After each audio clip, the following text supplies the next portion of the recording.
Welcome to OET Answers.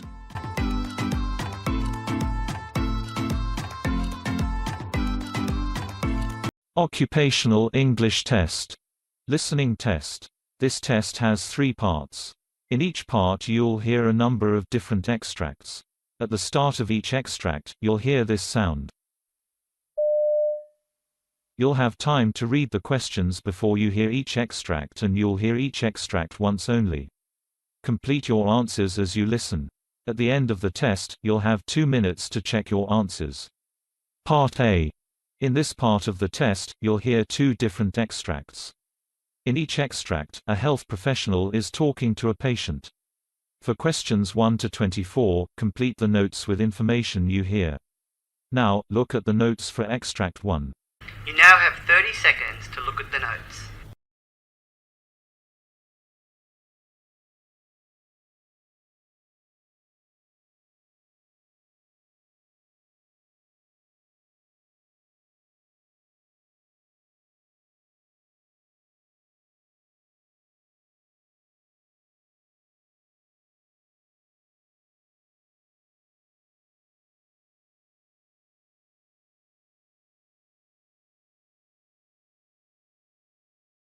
So, Ms. Wayne, as this is your first appointment with me, I'd like to ask you a few questions and get to know a little bit about your medical history.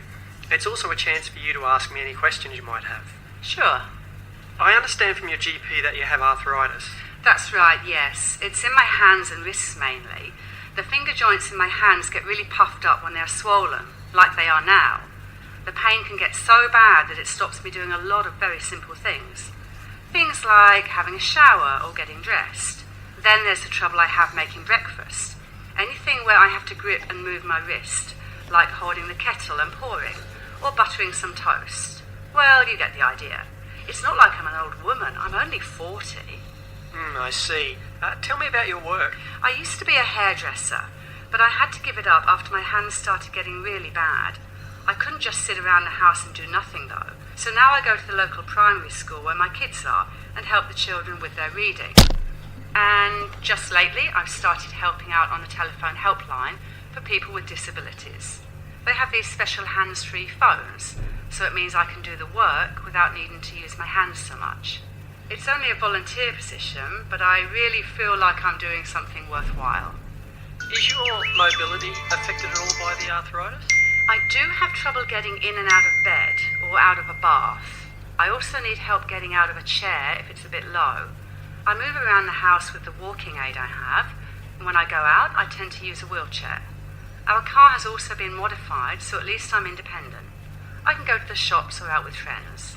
I'm guessing you've had physiotherapy treatment before. Yes. In the past, it's mainly consisted of heat treatment, but now I'm really interested in some sort of gentle exercises, if that's at all possible. I also really want to make sure that my hand splints are still helping and not making the condition worse. Sure, I can look at that for you. I've also been to an occupational therapist before. I needed help when things started getting really difficult around the house. I found her very helpful. She had lots of gadgets to help me do things like dressing and cooking, and so many good ideas about how to help with my tiredness without making the pain worse. Okay, we can talk more about some of the techniques you use to help you at our next appointment. What about your medication?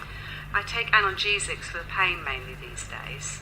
I used to take those anti-inflammatory drugs, but the benefits seemed to wear off and they started making me feel sick, so I had to stop taking them. I do sometimes get a steroid injection, but not very often.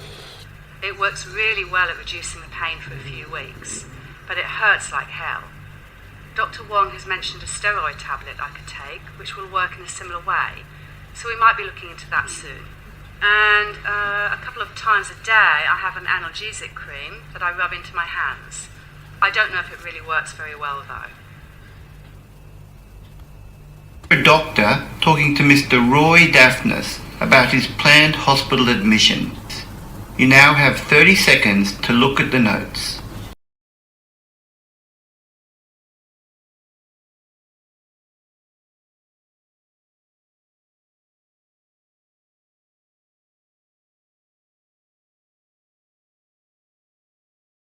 So, Mr. Daphnis, this appointment is a chance for us to talk a little about your upcoming surgery and for you to ask me any questions you might have. Okay, yes. Well, I don't really have any questions about the surgery itself. I feel I understand the procedure quite well from all of my reading, but I do have a concern. I'm actually quite worried about how I'll go with my eczema when I come into hospital. It's important for me to follow my usual routine, you see, or it will flare up again. What is it specifically that you're worried about? Well, I've had eczema for years now, since I was a kid. It's chronic, I guess you could say, and there are all sorts of things that make it worse. Like getting too hot, you know? Like I'm in a room and the sun is shining in through the window and it starts getting very stuffy or something. Okay, we can make sure that you have a bed well away from any windows if that'll help. Yes, that would be good. Thank you. As long as I'm in an air-conditioned room and it isn't too hot, that usually helps. I also notice that certain foods and drinks make it worse.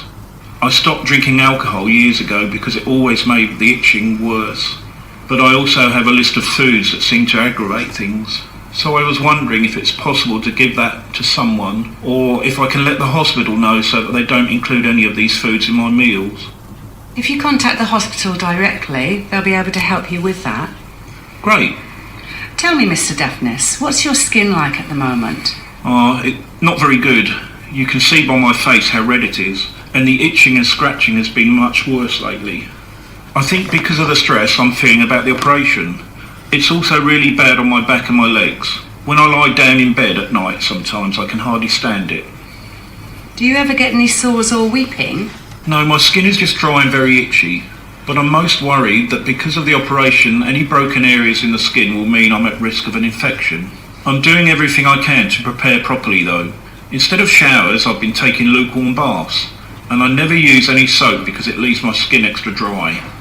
I know using it removes the natural oil, so I use a soap substitute instead. I'm being really careful about the clothes I wear to be sure that they aren't going to exacerbate the itching. I really don't want to be scratching it at all if I can help it, and I've been using an oily moisturiser nearly every hour. I don't like to use a lot of those steroid creams and things, but I can if you think it'll help. I see a dermatologist sometimes and he said if I don't like using them, I can save them as a last resort. Okay, it sounds like you're doing everything you can to manage the condition, but you do need to try and relax and make sure you're getting plenty of rest. I know that stress is only going to make the condition worse. You're right. I know I'm probably getting worked up over nothing, and everything will be fine. I'm taking an antihistamine at the moment, so that's helped with the scratching, and I'm sleeping a bit better as well. You hear a physician talking to a group of trainee doctors. Now, read the question.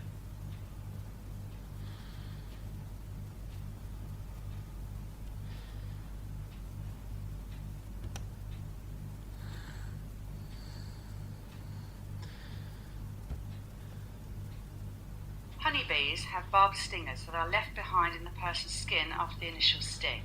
If the stinger is removed by pinching the stinger, more venom is actually injected, so it's better to remove the stinger by gently lifting it using a pair of tweezers to remove it from the skin. Generally, honeybees aren't aggressive and only sting in self-defense. However, in some cases, a person will disrupt a hive or swarm of bees and get stung multiple times. If a person gets stung more than a dozen times, the accumulation of venom may induce a toxic reaction and make them feel quite sick. And multiple stings can be a medical emergency, especially in children, older adults, and people who have heart or breathing problems. So make sure to check with the patient and be aware of the signs of multiple stings. You hear two dentists discussing a patient. Now read the question.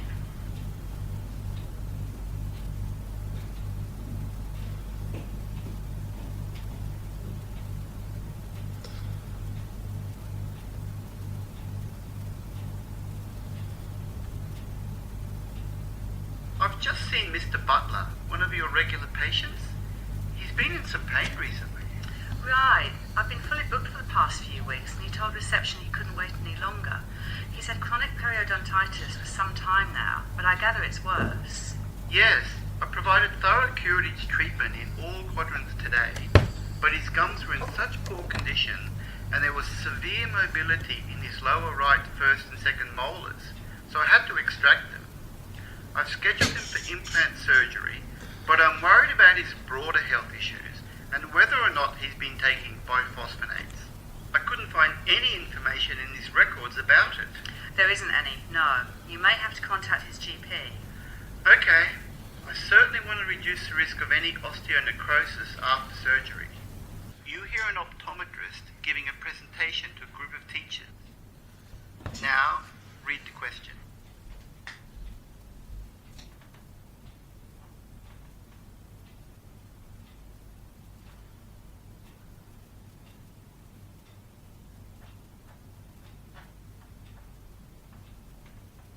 About 1 in 12 boys is colourblind, and 1 in every 400 girls.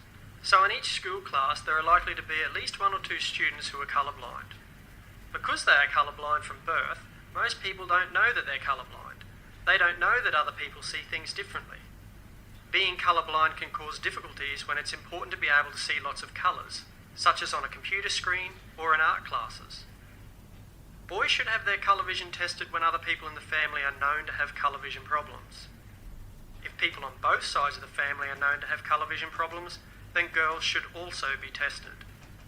Colour vision testing can be done by optometrists using specially designed charts.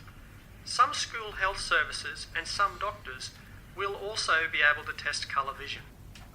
You hear a radiographer talking to a patient about their CTC examination. Now, read the question.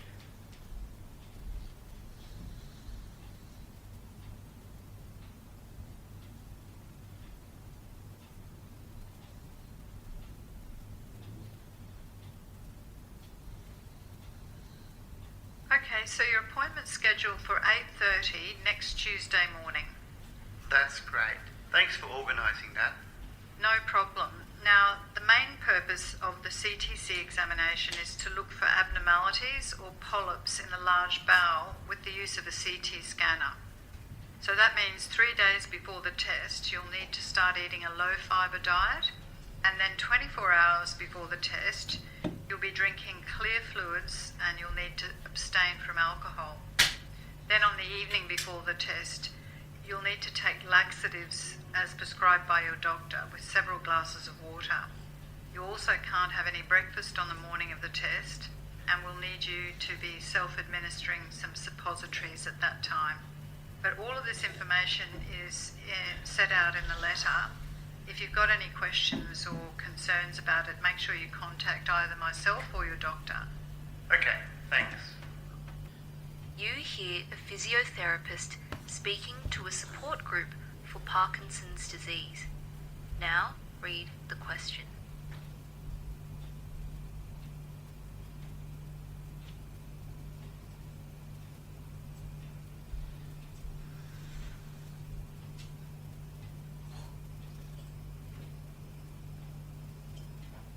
The physiotherapist's aim is to maximise the patient's functional ability and quality of life. Physiotherapy can help alleviate symptoms like tremors, rigidity, slowness of movement, and impaired balance, which can cause abnormal gait and posture. It can also help with cramps and pain in the muscles, and even help patients who experience reduced fine motor coordination. Physiotherapists use physical treatments such as exercise to prevent or reduce stiffness in the joints and to restore muscle strength and mobility. As well as this, physiotherapists can supervise the patient's exercises to help maintain their posture and balance and advise the patient about ways of preventing or reducing the risk of falls. Physiotherapists use other treatments such as heat and cold or electrical equipment like ultrasound to help relieve pain patients may have. They can also advise or train parents and guardians of patients suffering from Parkinson's disease in safe and appropriate ways of helping them with mobility problems. You hear an oncologist talking with a patient about their test results. Now, read the question.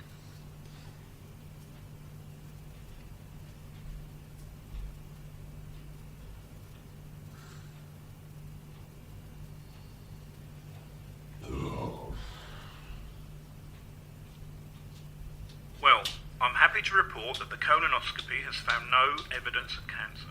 Are you sure, Doctor?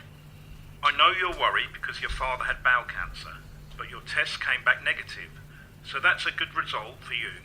And let me reassure you, we can see cancer if it's present in the colon in more than 90% of cases.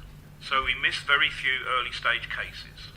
That's a relief, Doctor. It really is. But then we still don't know why I'm experiencing these abdominal pains. Actually, we do. We discovered that you have something called diverticular disease. Have you ever heard of this condition? No, I haven't, but it sounds pretty serious. Well, if we follow the proper management, it doesn't have to be so serious. Let me tell you a little bit more about it. You hear a presentation on asbestos by a respiratory physician called Dr. Bill Musk. You now have 90 seconds to read questions 1 to 6.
Hello, my name is Bill Musk.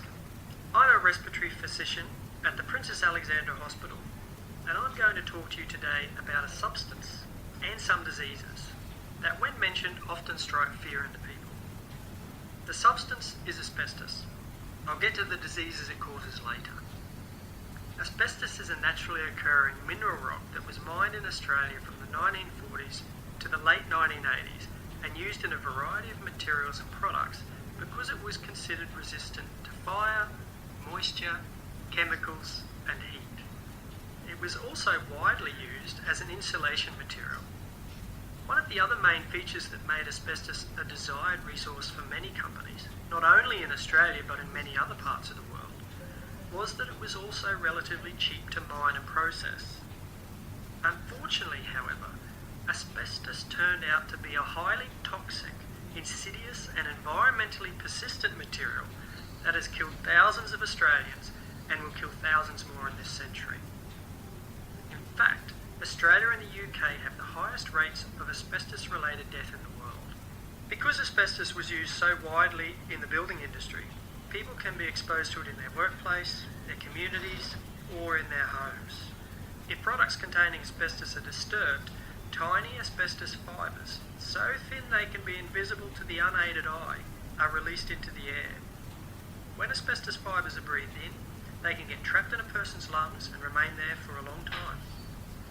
Over time, these fibres can accumulate and cause scarring and inflammation. As a result, breathing can be affected, which leads to serious health problems, including a number of respiratory diseases such as lung cancer, asbestosis, pleural plaques, benign pleural effusion, and malignant mesothelioma.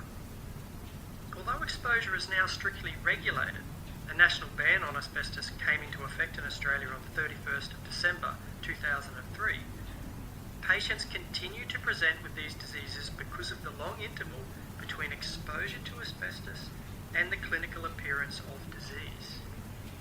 Research has shown that an individual's specific risk factors, such as whether or not they are a smoker or if they present with a pre-existing lung condition, can determine how asbestos exposure affects them. Other factors include how much asbestos they were exposed to, how long they were exposed for, the size, shape and chemical makeup of the asbestos fibres, as well as the source of the exposure. Presenting signs and symptoms tend to be non-specific, so occupational history helps guide clinical suspicion. People particularly at risk are those who have worked in the mining of asbestos or in jobs including shipbuilders, insulation workers, fitters, carpenters and electricians. Immediate family members of workers are also at risk due to washing clothes that may have been contaminated with asbestos fibres, even though the amount of exposure is very small. Because exposure to cigarette smoke increases the risk of developing lung cancer in patients with a history of asbestos exposure, smoking cessation is essential. Patients with asbestosis or lung cancer should also receive influenza and pneumococcal vaccinations. According to a recent US study, the three most common asbestos-related lung diseases are asbestosis, lung cancer, and mesothelioma. And I will now briefly outline their symptoms, prevalence, and treatment. People with asbestosis often have symptoms such as difficulty breathing and dry cough, and it affects approximately 200,000 patients with 2,000 deaths annually. Lung cancer commonly includes symptoms such as chest pain, coughing up blood, weight loss, difficulty in breathing, and fatigue. Estimates are that between 2,000 and 3,000 people die in the US each year from asbestos-related exposure. Mesothelioma sufferers display similar symptoms to lung cancer patients, and the condition is responsible for 2,000 deaths annually, with the incident and mortality rate the same. The condition is incurable, so the main treatment involves palliative care. Patients with significant exposure to asbestos and with symptoms of shortness of breath should have chest radiography and spirometry. The prognosis is dependent on the specific disease type. Asbestosis generally progresses slowly, whereas patients with malignant mesothelioma have an extremely poor prognosis. The treatment of patients with asbestos exposure and lung cancer is identical to that of any patient with any other form of lung cancer. Research is continuing for a variety of other asbestosis treatments, such as vaccine therapy and other immune therapies. It is hoped that some of the newer biological agents may also have some effect. You hear a sleep physician called Dr. Simone Wallace giving a presentation about Parasomnia sleep disorder. You now have 90 seconds to read questions 1.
Hello, I'm Simone Wallace. I'm a sleep physician and author, and I'd like to talk to you about 3 parasomnia sleep disorders: sleep terror disorder, nightmare disorder, and sleepwalking disorder. When we talk about parasomnias, we are talking about disruptive sleep-related disorders. characterized by undesirable physical or verbal behaviors or experiences. Parasomnias can occur in association with sleep, during specific stages of sleep, or at sleep-awake transition phases, and can be divided into two categories. Primary parasomnias, which are the disorders of sleep states, and secondary parasomnias, which are disorders of the organ systems that may manifest during sleep, such as seizures or convulsions. Few, if any, specific causes exist for parasomnias, but each type of parasomnia has a number of predisposing factors. For example, a bloated stomach, personality disorders, a stressful home environment, or relationship breakdown can lead to nightmare disorder, while sleep deprivation, alcohol abuse, and migraines are associated with night terrors. Sleepwalking often runs in the family and can be associated with a full bladder. As there are many trigger factors for parasomnia, the exact cause can be difficult to identify. Therefore, when conducting a medical interview, there are some important items that can be used to identify correlating factors.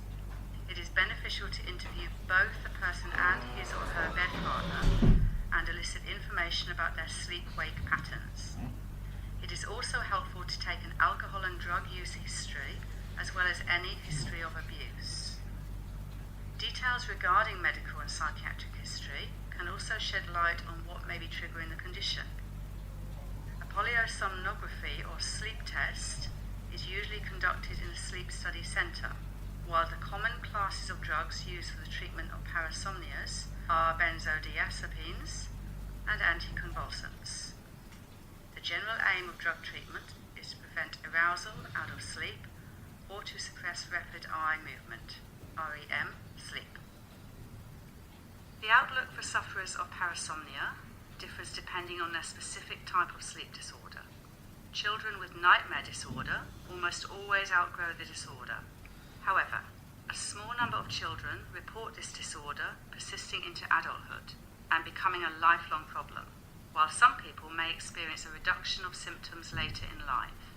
If the onset of sleep terror disorder occurs in childhood, then prognosis is excellent. But if the onset takes place in adulthood, the outlook is poor because the disorder tends to be chronic. In terms of sleepwalking disorder, if the symptoms first appear at a young age, the outlook is excellent.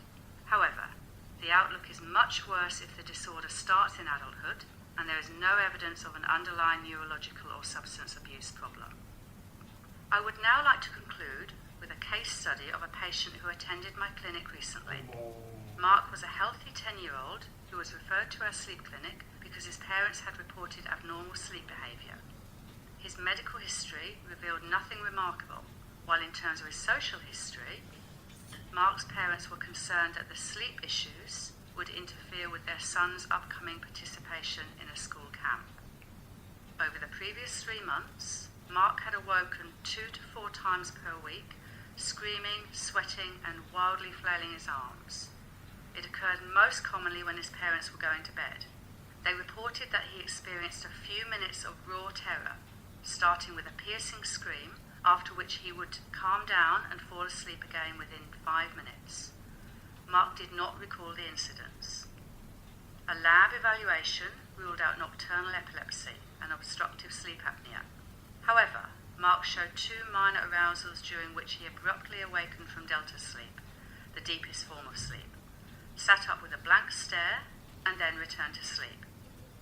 Because disorders of arousal are often vastly diminished when recorded in a sleep lab, these 2 arousals, supporting Mark's history, led to the diagnosis of an arousal disorder known as sleep terror. We advise Mark's parents that such sleep terrors are usually benign and will disappear with increasing age. A 2 milligram dose of diazepam was prescribed as a preventative measure to be taken at bedtime while away at his school camp. Fortunately, Mark experienced only 1 mild sleep terror at camp, but discontinuation of diazepam after he returned home led to a reappearance of sleep terrors.